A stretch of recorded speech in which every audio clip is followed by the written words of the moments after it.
அஸ்ஸலாமு அலைக்கும் வரஹ்மத்துல்லாஹி வபரகாத்துஹு. எல்லோரும் நலமாய் இருக்கிறீர்களா? எல்லோரும் நலமாய் வாழ துஆ செய்கின்றேன். நாம் இப்பொழுது இணைவது நிசா எஃப்எம் ஸ்டுடியோவில் இருக்கிறோம். அன்பின் உறவுகளே, இதயம் தொட்ட நண்பர்களே, நீங்கள் எங்கள் பொக்கிஷம். நிசா எஃப்எம்காக காத்துக் கொண்டிருப்பதற்கு மிக்க மிக்க நன்றி. நீ உன்னை நேசி, உன்னை மட்டுமே நேசி. நீ மற்றவர்களை நேசித்தால் வலியும் வேதனையும் மட்டுமே.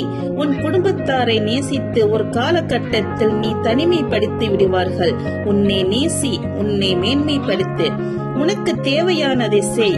உனது வாழ்க்கை நீ நினைத்ததை விட சிறப்பாக இருக்கும். நீ வளைந்து கொடுத்து உன் வீட்டில் உன்னோட சுயமரியாதையை தொலைத்து விடுவாய். மிஞ்சியது உன் நிழல் மட்டுமே. என்னால் முடியும் என்ற குடும்பத்தாரை சோம்பேறியாக்கி விடாதே.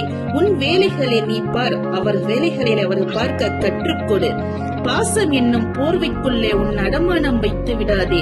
இங்கு யாரும் குணம் காண வரவில்லை, குறை காணும் உலகம். உன்னையே தொடக்கிறாய், உன்னையே காயப்படுத்துகிறாய். உனக்கு நீயே கொடுக்கும் தண்டனை.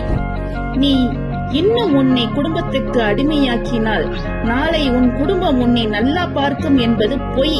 வயதாகியும் உன்னிடம் பொருளாதாரம் இருந்தால் மட்டுமே உன் குடும்பம் உன்னை திரும்பி பார்க்கும். பாசம் என்னும் வட்டத்துக்குள்ளே குழியில் விழுந்து விடாதே. சுயமரியாதை என்ற வட்டத்துக்குள்ளே சக்கரத்தை சுற்றிவிட்டுப்பார். நீ யார் என்பது அறிந்து கொள்வாய். மீண்டும் அடுத்த தலைப்பில் உங்களை சந்திக்கிறேன். அழகாய் பேசுவோம், அன்பாய் இருப்போம். எங்கேயும் எப்பொழுதும் நிசா எஃப்எம் கேட்டுக்கொண்டே இருங்கள். மீண்டும் நாளை உங்களுடன் இணைகின்றேன். அஸ்ஸலாமு அலைக்கும் வரஹ்மத்துல்லாஹி வபரகாத்துஹு.